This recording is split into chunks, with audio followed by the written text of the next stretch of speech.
මම කවිෂ් කහෙලන්ජිත් 2024 biology stream එකේ මාතලේ දිස්ත්‍රික්කය. එතකොට මගේ O level result එක ගත්තාම මට එන 9ක් තිබ්බා. O level වලින් නම් A level වලට මම එතකොට බයොලොජි තෝරගන්නේ. ඒක ඉතින් සාම්ප්‍රදායික වෛද්‍ය හීනෙම තමයි.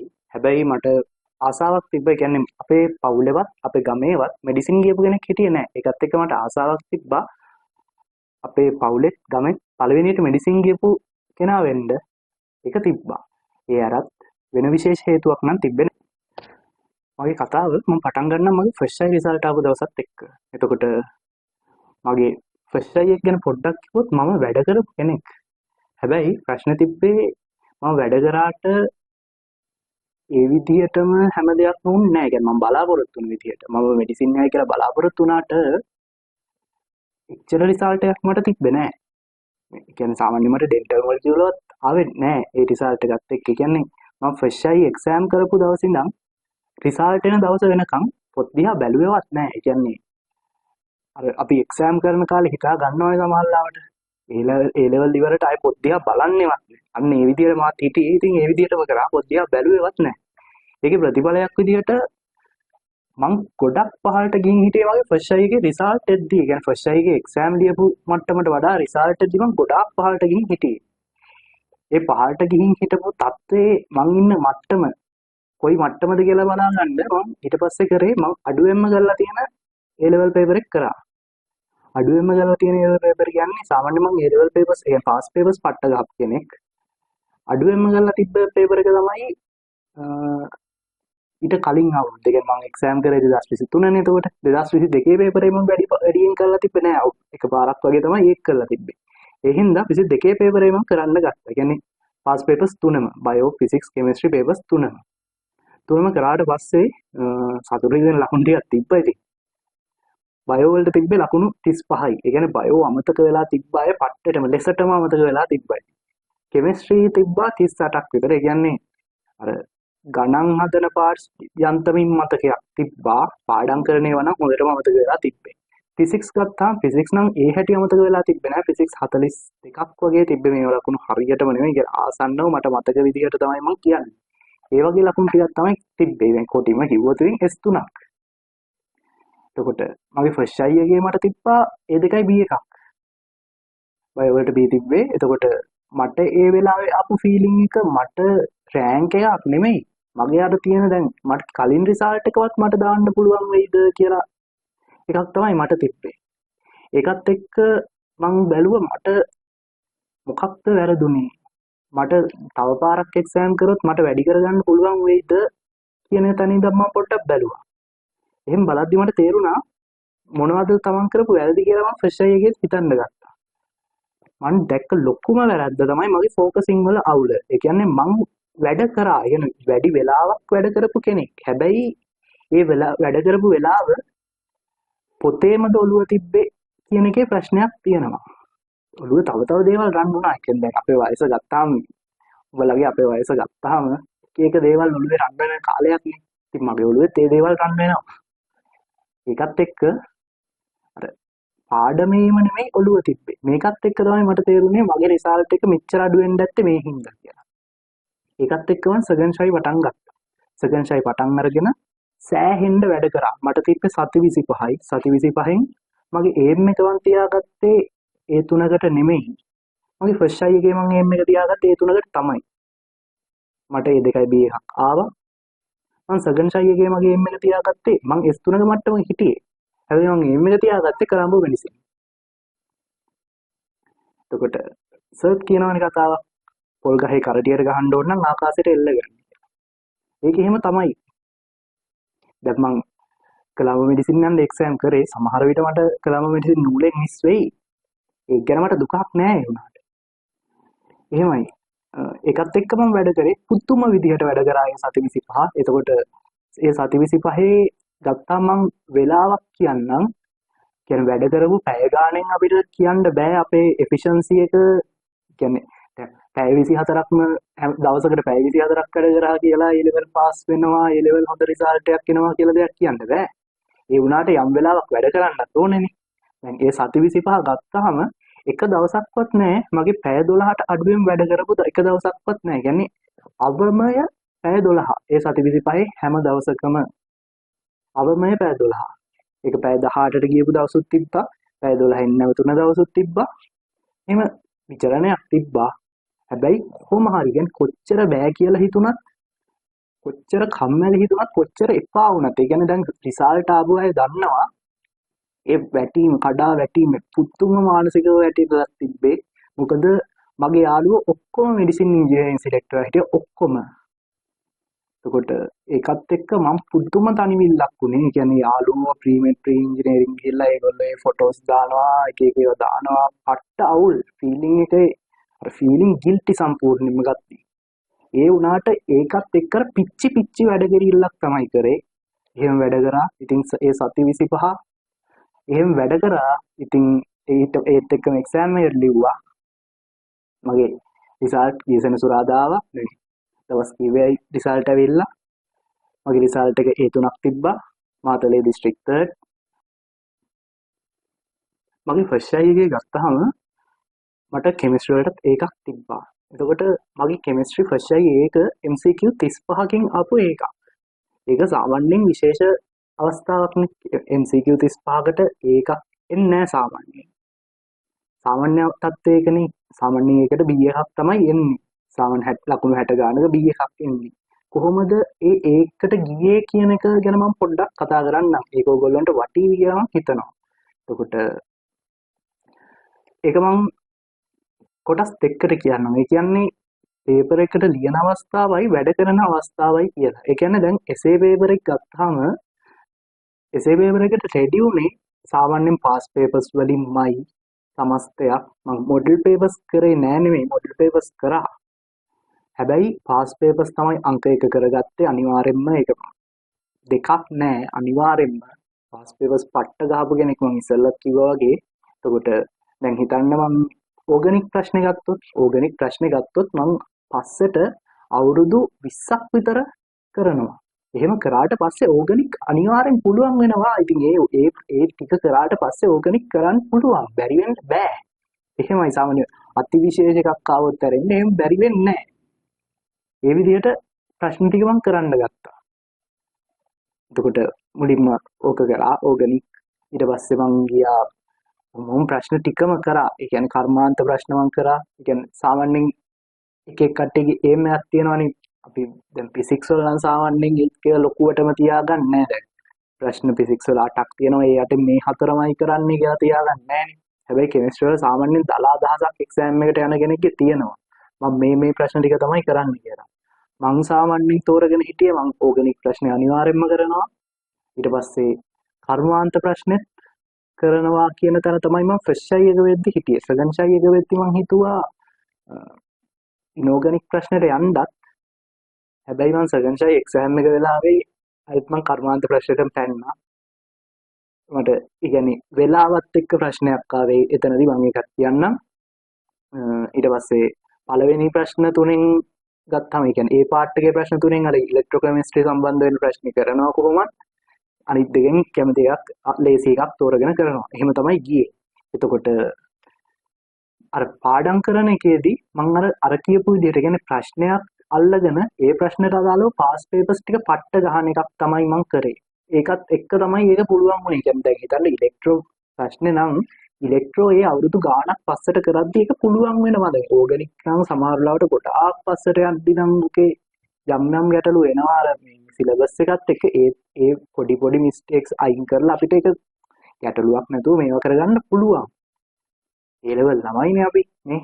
ඒ හින්දා ඒක මේවා කරගන්න පුළුවන්. ඒ විදිහට හැම ප්‍රශ්නයක්ම මම මේවා කරගත්තා. කර්මාන්තකයේදී නම් අර සිලබස් එකේ අයිතිම නැති පාර්ට්ස් ටිකකුත් එනවා. ඒ අර ප්‍රශ්න ටික ඒ විදිහට තමයි මම පුළුවන් කරගත්තේ. ඊට පස්සේ පේපර් එක ලියද්දී ප්‍රැක්ටිස් එකත් එක්ක ආපු හොඳ ස්පීඩ් එකක් මම හදාගෙන තිබ්බා ඒ වෙද්දි. ඒ කියන්නේ සාමාන්‍යයෙන් දැන් මම ප්‍රශ්න කරන පිළිවෙලකුත් තිබ්බා. මම පළවෙනි ප්‍රශ්න කරනවා. ඊට පස්සේ හැමම හතරවෙනි ප්‍රශ්නෙට ඒ කියන්නේ සමාවයෝගී ප්‍රශ්නෙට යනවා.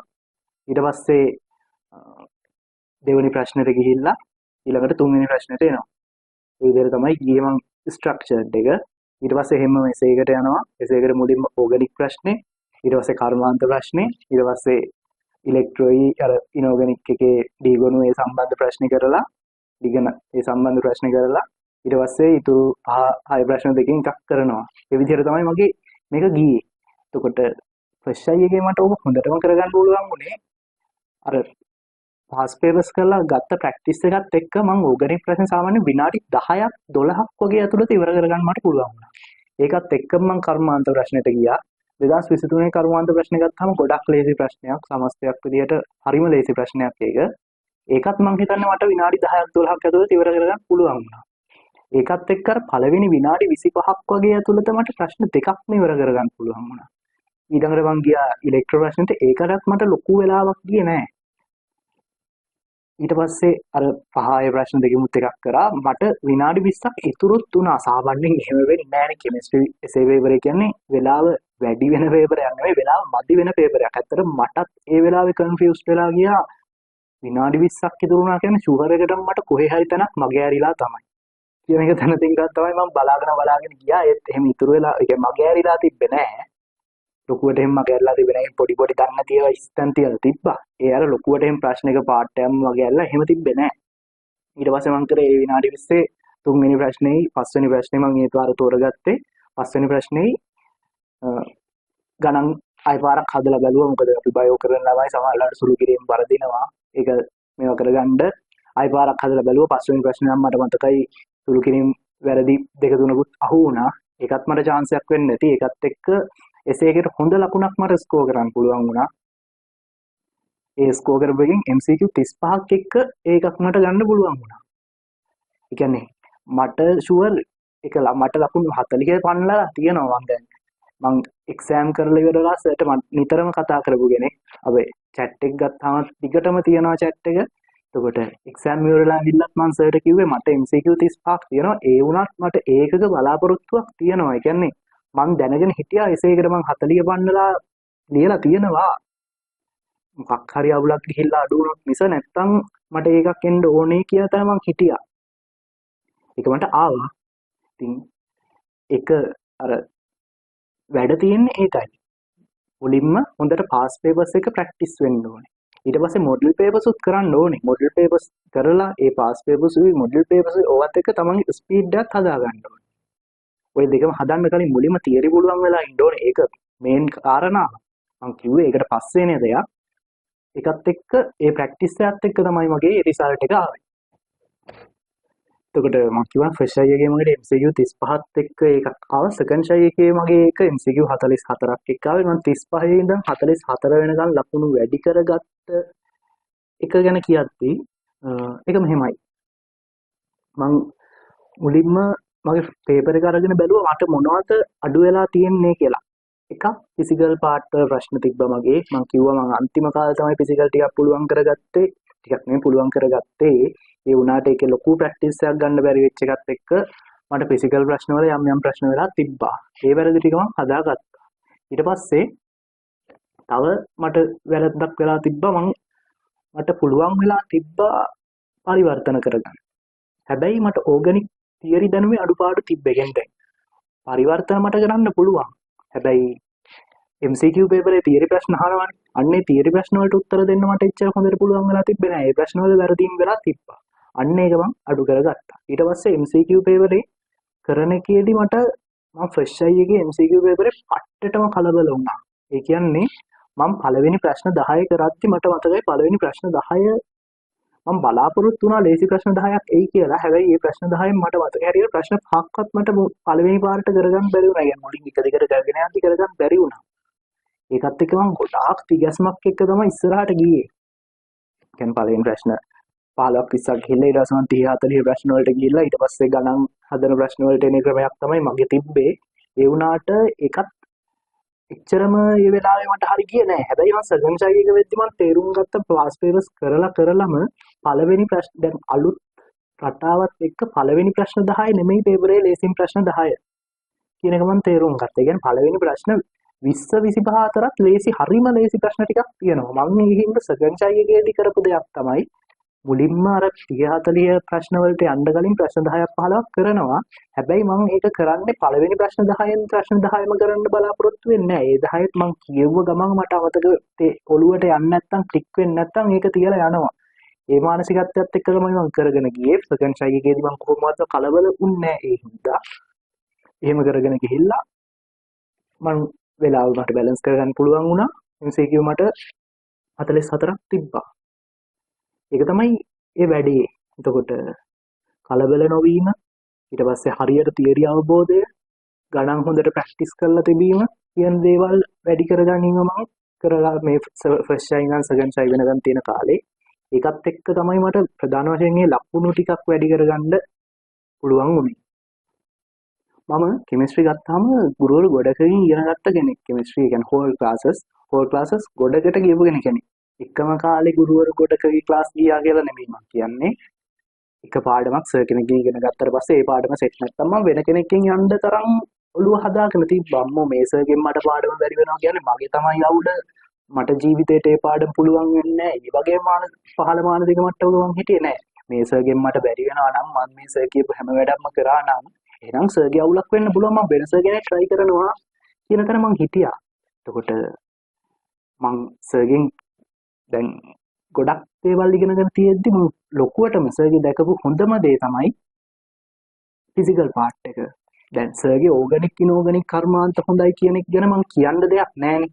එතකොට සර්ගේ YouTube channel එකේ comment section එකක් බැලුවොත් ඕනේ තරම් තේරෙනවා අය සර්ගේ ඒ පාඩම් කියන එක පට්ට කියන එක. මම සර්ගෙන් හොඳටම ඉගෙන ගත්තේ ෆිසිකල්. එතකොට දැන් මම 12 වසරේදී වගේ ඒ කියන්නේ 12 ෆස්ට් ටර්ම් ටෙස්ට් එක හෝ සෙකන්ඩ් ටර්ම් ටෙස්ට් එක. ඒ කාලේදී අර ශක්ති විද්‍යාව ඕනේ වෙනවනේ. ශක්ති විද්‍යාව ඒ කාලේ මම කරන්න ගත්තේ මට ශක්ති විද්‍යාව බෑ මට තේරුණා. ඒ පොඩි පාස් පේපර්ස් දෙකක් තුනක් කරන්න ගත්තී ශක්ති විද්‍යාව බෑ. එතකොට මම YouTube එකේ සර්ච් කරලා බලද්දී මම දැක්ක සර්ගේ රන්දීර සර්ගේ මේ ශක්ති විද්‍යාව ලෙසන් පැක් එකක් තියෙනවා. ඒ ලෙසන් පැක් එකෙන් මම බලලා ඒ ශක්ති විද්‍යාව මම පුළුවන් කරගත්තා එතනදී. ඒත් සර්ගේ ක්ලාස් යන්න ගත්තේ නෑ මම ඉතින් පඬිතුකමනේ. සර්ගේ ක්ලාස් යන්න ගත්තේ නෑ. හැබැයි දැන් සෙකන්ඩ් ෂයි එක නෙමෙයි ෆස්ට් ෂයි එකේ අන්තිම කාලෙ වෙද්දි කියන්නේ ෆස්ට් ෂයි එකේ මට මතක හැටියට මාස පොඩි කාලයක් මේ ඔය chat එකේ තියෙනවා 2023 නොවැම්බර් 13 මං සර්ට මැසේජ් එකක් දැම්මා සර් සමතුලිතතාවයේ ලෙසන් පැක් එක ගන්න කොහොමද කියලා. මේ ප්‍රශ්නේ දැම්මේ කියන්නේ දැන් අර මං ඉස්සෙල්ලත් කිව්වනේ මම පේපර්ස් කරේ පාස් පේපර්ස් අර පිළිවෙලට ප්‍රශ්න පිළිවෙලට දැන් 5 වෙනි ප්‍රශ්නේ 6 වෙනි ප්‍රශ්නේ ෆිසිකල් පාර්ට් එක කරගෙන යද්දි මට තේරුණා මම කොච්චර කරන්න try කරා මට ඒක කරගන්න බෑ කියලා. කියන්නේ පිළිවෙලට මම කරේ දැන් හිතන්න KSP නම් KSP ටිකම එක දිගට කරනවා. ශක්ති විද්‍යාව නම් ශක්ති විද්‍යාව ටිකම එක දිගට කරනවා. මේ විදිහට තමයි මම කරගෙන යන්න ගියේ. හැබැයි එහෙම කරගෙන යන්න ගියාට මට කරන්න බෑ. ඒකත් එක්ක මම තීරණය කරා පොඩි කාලේ එක්සෑම් එකට තියෙන මුළු පාඩම ඉගෙන ගන්නත් දැන් කාලේ නැති තරම් ඒ වුණාට කමන්නේ මම try එකක් හරි දෙනවා කියලා මම සර්ට මැසේජ් එකක් දැම්මා. ඒක සර් කිව්වා මෙහෙම ගන්න පුළුවන්. ඒකත් එක්ක මම බලන්න පටන් ගත්තා. මට මතක හැටියට මම මුලින්ම බැලුවේ KSP පාර්ට් එක. එතකොට මැද පාඩමක මැද ඒ වුණාට කියන්නේ මම යම් තැන් වලින් ඉගෙනගෙන තිබ්බා. ඒ හින්දා ෂේප් එකක් තිබ්බා. ඒ කියන්නේ යම් මැද වුණාට මට අල්ල ගන්න බැරි තත්ත්වයක් තිබ්බේ නෑ. මොකද මම ඒ සර්ලා කියපු හැම වැඩක්ම කරලා තිබ්බා. මට ප්‍රශ්න කරගන්න බැරි එකක් තමයි තිබ්බේ. සර්ගේ මේවා ටික මම කරලා බැලුවා. සර් දන්නවනේ සර්ගේ ෆිසිකල් පාර්ට් එකක් කරනවා නම් සර් කරන්නේ පාස් පේපර්ස් එක්කමනේ. ඒ ටික කරලා ඉවරෙද්දි මට තේරුණා මට මාර අවබෝධයක් මේක ගැන ඇවිල්ලා තියෙනවා. මට ඕනෙම ප්‍රශ්නයක් කරගන්න පුළුවන්. වෙන සර්ලාගේ පේපර්ස් කරත් මට ඒ ප්‍රශ්න කරගන්න පුළුවන් වෙලා තිබ්බා. එතකොට ඒකේ හේතුව මම දකින්නේ සර් දැන් සාමාන්‍යයෙන් ගුරුවරයෙක් ගත්තාම අර මිස් කරන පොයින්ට්ස් තියෙනවානේ. අපි දන්නවා දැන් අපි A level ළමයි අපිට මේවා තේරෙන්න ඕනේ කියලා අතාරින පොයින්ට්ස් ටිකක් තියෙනවා. අන්න එහෙම පොයින්ට්ස් අතාරින්නේ නැහැ. ඒකත් එක්ක දැන් මට මතකයි KSP වල අර ද්‍රාව්‍යතාවය කියන වචනේ ද්‍රාව්‍යතාවය හොයන්න කියලා කෙලින්ම දෙනවනේ ඒකෙදි. එතකොට ඒක තේරෙන්නේ නැතුව KSPම වගේ මට බැරි වුණේ ඒ වචනේ ගැන සම්පූර්ණ අවබෝධයක් නැතුව. දැන් මේක බලන කෙනෙක්ට හිතන්න පුළුවන් මේ මොන මොඩේ මේකවත් බැයිද කියලා. ඒක මෙහෙමයි ඉතින්. ඔය තීරණය ගන්න පුළුවන් මගේ දැනුම් මට්ටම. එහෙම තමයි මට ඒ වෙලාවෙත් තිබ්බේ. දැන් ඒ සර් ඒක පැහැදිලි කරනවත් එක්ක මට පුදුම ඒ කියන්නේ පළවෙනි වීඩියෝ එකෙන්ම මට තේරෙන්න ගත්තා මේ මුළු පාඩමක්ම එක වචනයයි සමහර ලාවට. ඒ පාඩමක්ම නැති වෙන්නේ. ඒක හරිම වැදගත්. ඒකත් එක්ක ඒ විදිහට දැන් KSP ටික ඉවර කරගත්ත ඊට පස්සේ මම PH වලට ගියා. PH ටික කරගෙන සාමාන්‍ය මේ රසායනික සමතුලිතතාවය KPKC ඒ වාට් එකත් පුළුවන් කරගෙන ඒ විදිහට ලොකු ස්පීඩ් එකකින් මම සමතුලිතතාවයේ මුළු පාඩම සෙට් කරගත්තා. ඊට පස්සේ මම චාලක වලටත් සර්ගෙන්ම බලාගෙන මේවා කරගත්තා. ඒ විදිහට වැඩ ගොඩක් මම සර්ගෙන් ෆිසිකල් පාර්ට් එකෙන් කරගත්තා. මට තේරුණා සර් තමයි ෆිසිකල් වලට හොඳම කෙනා. ඇත්තටම ඒ කියන්නේ ගොඩක් කට්ටිය ඒක දන්නේ නැහැ. ගොඩක් කට්ටිය ඉර වෙලා ඉන්නවා ෆිසිකල් නැතුව. ඒ කියන්නේ ඇත්ත ෆිසිකල් නැතුව මේක කරන්න බෑනේ. දැන් මම කලිමුත් කිව්වා මගේ MCQ 35ක් එක්ක මට ඒකක් ආවා. එතකොට ෆිසිකල් ප්‍රශ්න එසේ පේපර් එකේ හැමතැනම තියෙනවානේ. ස්ට්‍රක්චර්ඩ් එකේ තුන්වෙනි ප්‍රශ්නේ ෆිසිකල් පාර්ට් එක. ඊට පස්සේ පස්වෙනි හයවෙනි ප්‍රශ්න දෙකෙන් එකක් සම්පූර්ණ ෆිසිකල් ප්‍රශ්නයක්. ඊට පස්සේ හත්වෙනි ප්‍රශ්නේ කරන්න ගත්තත් ඒකෙමුත් භාගයක් ෆිසිකල් ඉලෙක්ට්‍රෝකෙමිස්ට්‍රි ප්‍රශ්නයක් තියෙනවානේ. එතකොට ෆිසිකල් බැරුවා ඒකක් දානවා කියන එක කරන්න අමාරුයි. මං හිතන විදිහට බෑ. අමාරුයි කියන එකේදී මං ඉන්න. එහෙමයිනේ. එතකොට එතනදී සර් මට පට්ට උදව්වක් වුණා. ඒක අනිවාර්යයෙන්ම මතක් කරන්න ඕනේ.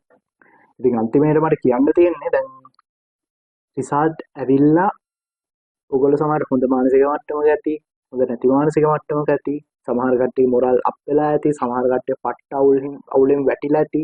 ඒ මොනවා වුණත් මම කියන්නේ දැන් සමහර විට දිගින් දිගටම දැන් වැටීම් වෙනවා. එහෙම තමයි. ඒ කියන්නේ දැන් සමහරවල් වැඩ කරන අය දන්නවා ලකුණු කොච්චර වැඩ කරත් අනිවාර්ය ලකුණු වැඩි වෙන්නේ නැහැ නේ. ඒ ලකුණු එකම තැනනේ. එහෙනම් බලන්න. ඒ කියන්නේ කලින් ගත්ත පේපර්ස් 4-5ක් අරගෙන බලන්න ඔයාගේ ලකුණු ඇයි වැඩි වෙන්නේ නැත්තේ? මොනවාකට වැඩිපුරම වරදින්නේ? එහෙම බලලා ඒ වැරදි හදාගන්න ඒකත් එක්ක ලකුණු වැඩි කරගන්න පුළුවන්. ඒක තමයි ලකුණු වැඩි කරන ක්‍රමය. එහෙම නැතුව අර තවත් පේපර් එකට ලකුණු අඩුයි කියලා තවත් ටිකක් තියරි බැලුවා කියලා ලකුණු වැඩි වෙන්නේ නැහැ. වැරදි ටික තමයි හදාගන්න ඕනේ. අර ඒක එක ක්‍රමයක්. ඊට පස්සේ ලකුණු වැඩි වෙන්නේ නැහැනේ කියන තැන එතන. ඊට පස්සේ සමහර වෙලාවට එක පේපර් එකකින් පස්සේ ඊළඟ පේපර් එකට ගත්තී ලකුණු සෑහෙන්න අඩු වෙනවා. මට මතකයි මම පේපර්ස් කරද්දී ලකුණු 70 ගණන් වල ඉඳන් එකපාරට ලකුණු 40 ගණන් වෙච්ච දවසක් තිබ්බා. එහෙමයි කියලා මේ පට්ටේට මානසික වැඩන ඔක්කොම අතහැරලා දාන්න අත්තට යන්න බෑ. ඒක සාමාන්‍ය හැමෝටම වෙන දෙයක්. ඉතින් ඒක එහෙම තමයි.